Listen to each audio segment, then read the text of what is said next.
Selamat pagi teman-teman dan salam sejahtera untuk kita semua.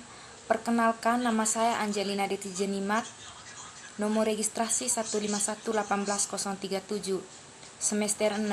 Saya dari Prodi Pendidikan Kimia Universitas Katolik Widya Mandala Kupang. Jadi baik teman-teman, di sini saya akan menjelaskan contoh praktis prosedur kerja, analisis, titik didih atau titik lebur dan masa jenis. Untuk yang pertama, titik didih dan titik leleh. Jadi, tujuannya yaitu untuk menentukan titik didih beberapa saat dan untuk menentukan titik leleh beberapa saat. Untuk dasar teori yang pertama, titik didih. Titik didih suatu saat adalah suhu yang tekanan uap jenuhnya sama dengan tekanan uap di atas permukaan zat cair. Bila tekanan uap sama dengan tekanan luar atau tekanan di atas permukaan zat cair, mulai terbentuk gelembung-gelembung uap dalam cairan. Karena tekanan uap dalam gelembung sama dengan tekanan uap udara, maka gelembung itu dapat mendorong diri lewat permukaan dan bergerak ke fase gas di atas cairan, sehingga cairan tersebut mendidih. Titik didih suatu zat cairan dipengaruhi oleh tekanan udara. Artinya, makin besar tekanan udara, makin besar pula titik didih cair tersebut. Begitu juga sebaliknya, semakin rendah tekanan udara, maka semakin rendah titik didih. Pada tekanan dan temperatur udara standar, titik didih air sebesar 100 derajat Celcius. Dalam menentukan titik didih suatu zat, ada pun faktor-faktor yang mempengaruhi cepat atau lambatnya zat tersebut mendidih, yaitu sebagai berikut. Yang pertama, pemanasan. Pemanasan harus dilakukan secara bertahap agar diperoleh interval yang tidak terlalu panjang. Yang kedua, tekanan udara. Tekanan udara mempengaruhi titik didih suatu zat. Yang ketiga, banyaknya zat yang digunakan. Jadi zat yang digunakan juga mempengaruhi titik didih suatu zat, di mana semakin banyak zat yang digunakan semakin lambat proses pendidihan sehingga titik didihnya meningkat. Selanjutnya, titik leleh. Titik leleh temperatur di mana zat padat berwujud menjadi zat cair pada tekanan 1 atmosfer. Dengan kata lain, titik leleh merupakan suhu ketika fase padat dan cair sama-sama berada dalam kesetimbangan. Perubahan tekanan tidak mempengaruhi titik leleh suatu zat mengalami perubahan yang berarti. Jadi, pengaruh ikatan hidrogen terhadap titik leleh tidak begitu besar karena pada wujud padat jarak antar molekul cukup berdekatan dan yang paling berperan terhadap titik leleh adalah berat molekul zat dan bentuk simetris molekul. Jadi, titik leleh senyawa organik mudah untuk diamati sebab temperatur di mana pelelehan mulai terjadi hampir sama dengan temperatur di mana zat telah habis meleleh sesamanya. Jadi, dalam menentukan titik leleh suatu zat, ada pun faktor-faktor yang mempengaruhi cepat atau lambatnya zat tersebut meleleh. Yaitu yang pertama, ukuran kristal. Jadi, ukuran kristal sangat berpengaruh dalam menentukan titik leleh suatu zat. Apabila semakin besar ukuran partikel yang digunakan, maka semakin sulit terjadi pelelehan. Yang kedua, banyaknya sampel. Jika banyaknya sampel suatu zat juga dapat mempengaruhi cepat lambatnya proses pelelehan. Nah, hal ini terjadi dikarenakan apabila sedikit sampel yang digunakan maka semakin cepat proses pelelehannya. Begitu pula sebaliknya, jika semakin banyak sampel yang digunakan maka semakin lama proses pelelehannya. Yang ketiga, pengemasan dalam kapiler. Pengemasan dalam kapiler suatu pemanas harus menggunakan bara api atau panas yang bertahan, dan adanya senyawa lain yang dapat mempengaruhi range titik leleh. Selanjutnya kita masuk di alat dan bahan. Jadi, alat dan bahan yang digunakan untuk menentukan prosedur kerja analisis titik didih dan titik leleh yaitu, untuk alatnya ada termometer, ada kapiler, salah satu ujungnya tertutup, klem dan standar, gelas kimia, pemanas, dan tabung reaksi kecil. Bahannya itu parafin, asam benzoat, etanol, dan aqueous. Nah, selanjutnya cara kerja. Cara kerja yang pertama, untuk titik didih. Yang pertama, panaskan air yang dimasukkan ke dalam gelas kimia menggunakan alat pemanas. Untuk langkah yang kedua, etanol yang telah disediakan dan akan ditentukan titik didihnya. Kemudian dimasukkan ke dalam tabung reaksi kecil sebanyak 8-10 ml dari dasarnya. Selanjutnya, memasukkan pipa kapiler ke dalam tabung reaksi kecil dengan ujung yang terbuka menghadap bawah. Selanjutnya, pasang tabung reaksi kecil yang berisi etanol dan pipa kapiler ke dalam gelas kimia yang berada di atas pemanas pada standar dengan bantuan klem. Nah, selanjutnya termometer dicelupkan ke dalam gelas kimia yang berada di atas pemanas. Ujung tabung reaksi kecil itu sejajar dengan bawah termometer. Nah, selanjutnya zat cair pada kapiler dan temperatur kita amati dan dicatat hasilnya. Kemudian termometer dibaca ketika dalam tabung reaksi kecil terbentuk gelembung-gelembung yang kontinu. Nah, selanjutnya untuk titik leleh, prosedur kerjanya yaitu apabila saat yang akan ditentukan lelehnya ukurannya kasar, maka saat tersebut digerus terlebih dahulu dalam mortar hingga menjadi serbuk yang halus. Nah, langkah yang kedua, ujung kapiler terbuka dimasukkan ke dalam serbuk yang akan ditentukan titik lelehnya hingga kristal masuk ke dalam kapiler. Langkah yang ketiga, kapiler yang diangkat dari serbuk dan dibalik hingga ujung tertutupnya menghadap ke bawah. Selanjutnya dinding kapiler diketuk agar zat tersebut masuk di dasar kapiler. Nah, untuk langkah yang keempat yaitu untuk langkah yang kedua dan ketiga tadi kita ulangi hingga kapiler terisi oleh kristal sekitar 5-8 mm. Nah, kemudian langkah yang ke-6, kapiler diikat pada termometer. Ujung kapiler sejajar dengan ujung bawah termometer. Untuk langkah yang ke-7, termometer dipasang pada standar dengan bantuan klem dan dicelupkan ke dalam parafin yang berada di atas pemanas. Nah, kemudian untuk langkah yang ke-8, zat padat dalam kristal dan temperatur diamati. Selanjutnya, langkah 9, termometer dibaca ketika zat padat dalam kapiler mulai meleleh. Kemudian, untuk langkah yang ke-10, zat padat juga diamati ketika zat padat telah meleleh dengan sempurna. Nah, setelah itu kita masuk di data pengamatan.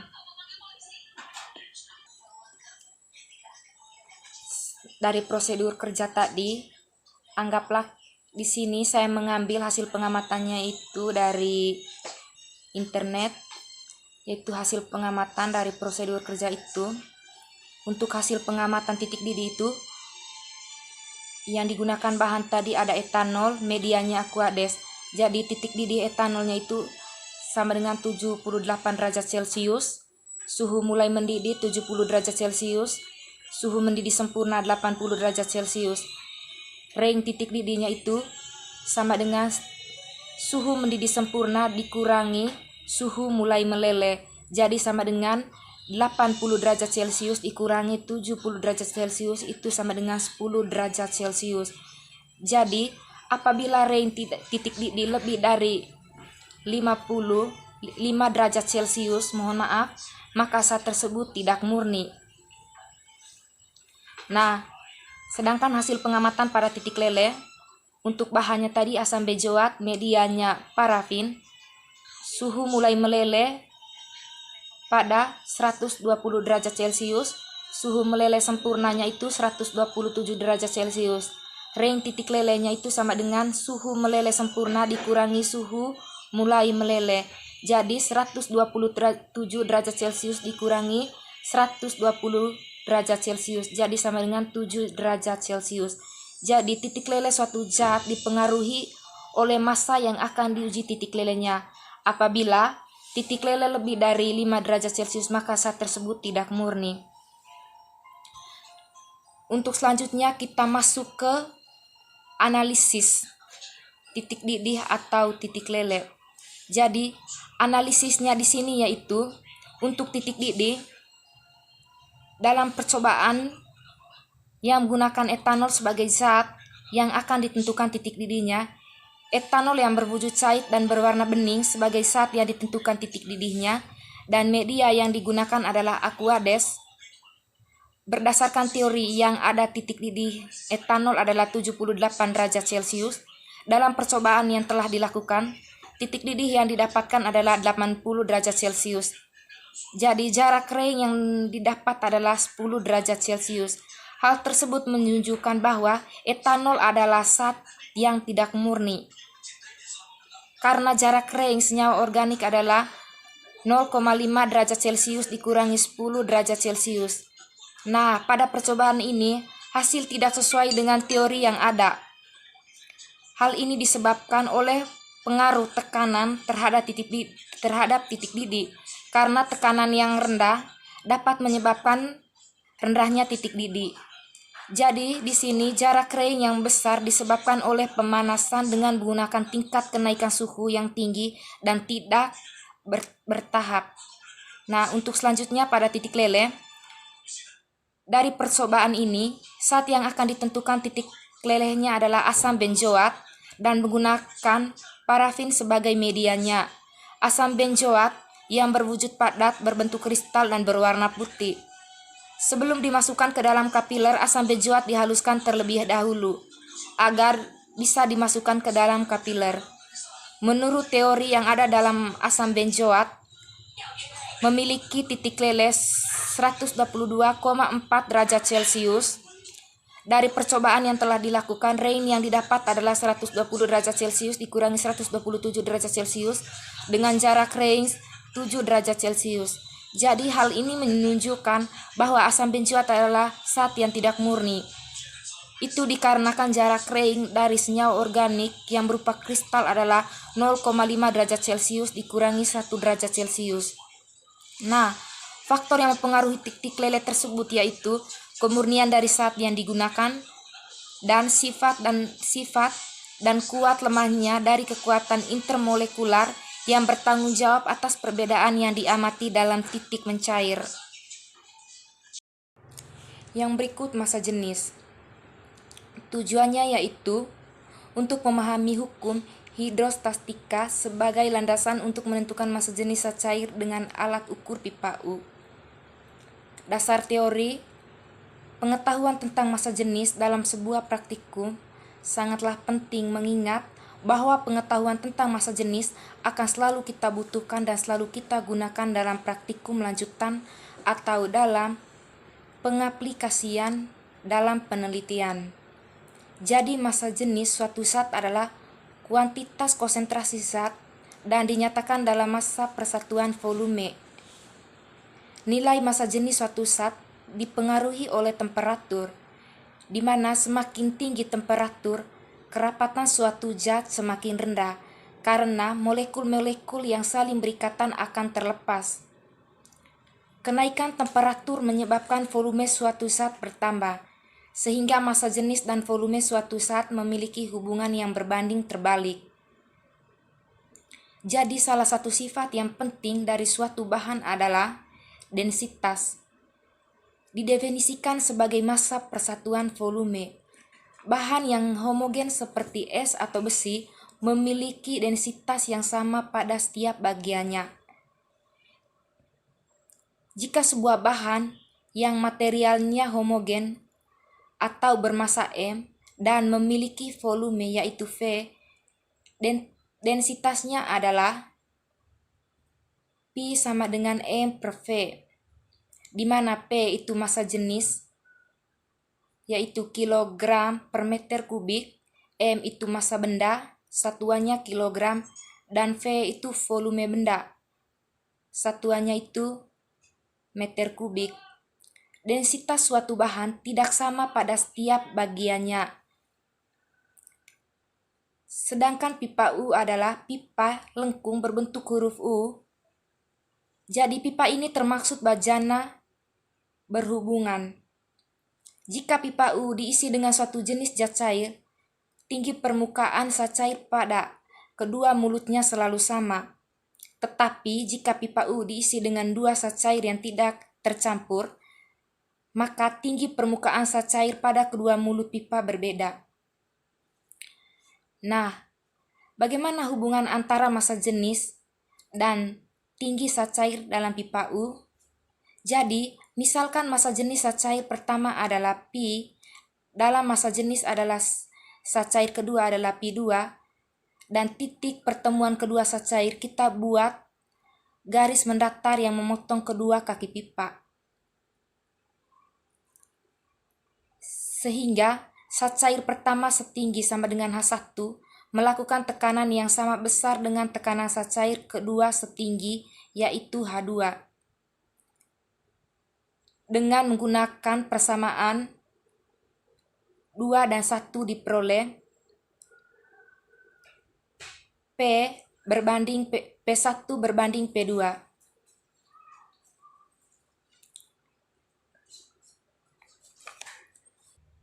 Selanjutnya alat dan bahan yang digunakan. Untuk alat yang digunakan yaitu ada pipa U, pipet, beker gelas, corong, dan mistar. Selanjutnya bahan yang digunakan ada minyak goreng, ada minyak jelantah dari beberapa kali penggorengan, dan aquades.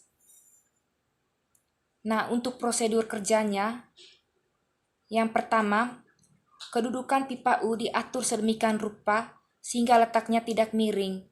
Pipa U diisi dengan aquades. Kemudian, zat cair yang akan diselidiki dimasukkan ke dalam pipa U pada kaki yang lain. Selanjutnya, bidang batas pembukaan zat cair ditentukan. Kemudian, langkah yang berikut, massa jenis zat cair yang diselidiki dihitung dengan menggunakan rumus P2 sama dengan P1 H1 per H2. Langkah 2 sampai 4 sebanyak 1 kali diulangi dengan merubah tinggi permukaan zat cair yang diselidiki. Kemudian zat cair yang diselidiki dikeluarkan hingga bersih. Nah, dari prosedur kerja tersebut kita dapat menganalisis. Jadi, dari prosedur kerja tersebut, praktikum penentuan massa jenis zat cair ini menggunakan 2 sampel, yaitu minyak baru, dan minyak jelantah, dan dengan 2 kali ulang. Penentuan massa jenis minyak ini menggunakan massa jenis yang telah diketahui, yaitu massa jenis 1 gram per cm kubik. Mula-mula mengatur kedudukan pipa U. Jadi, pipa U diisi dengan minyak, dituang ke dalam pipa U pada kaki yang lain. Nah, penentuan massa jenis ini menggunakan indikator tinggi minyak dan air dengan rumus Pi2 sama dengan Pi1 kali H1 per H2. Dengan Pi1 massa jenis zat cair pembanding, Pi2 massa jenis zat cair yang dicari, H1 tinggi permukaan zat cair pembanding, dan H2 tinggi permukaan zat cair yang diselidiki. Jadi dalam menentukan tinggi air maupun minyak, sebelumnya harus ditentukan terlebih dahulu bidang batas permukaan zat cair, di mana dihasilkan massa jenis minyak goreng jelantah pada perlakuan pertama yaitu sebesar 0,823 gram per cm kubik, dan setelah minyak dikurangi massa jenisnya yaitu sama dengan 0,916 gram per cm kubik. Jadi, massa jenis minyak goreng jelantah pada perlakuan kedua sebesar 0,85 gram per cm kubik, dan setelah minyak dikurangi massa jenisnya sama dengan 0,94 gram per cm kubik. Sedangkan pada massa jenis minyak goreng baru pada perlakuan ketiga sebesar 0,778 gram per cm kubik, dan setelah minyak dikurangi massa jenisnya 0,9-0,3 gram per cm kubik.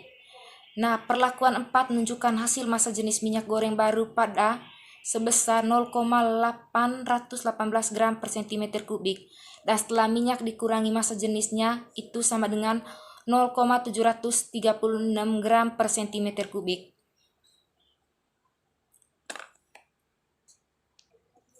Jadi dari pernyataan di atas dapat disimpulkan bahwa semakin minyak goreng digunakan, densitasnya atau nilai massa jenisnya makin kecil nilainya.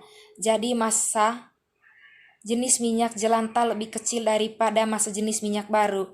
Namun, dari hasil percobaan yang telah dilakukan, massa jenis yang telah dihitung hasilnya banyak yang tidak sesuai dengan teori yang ada.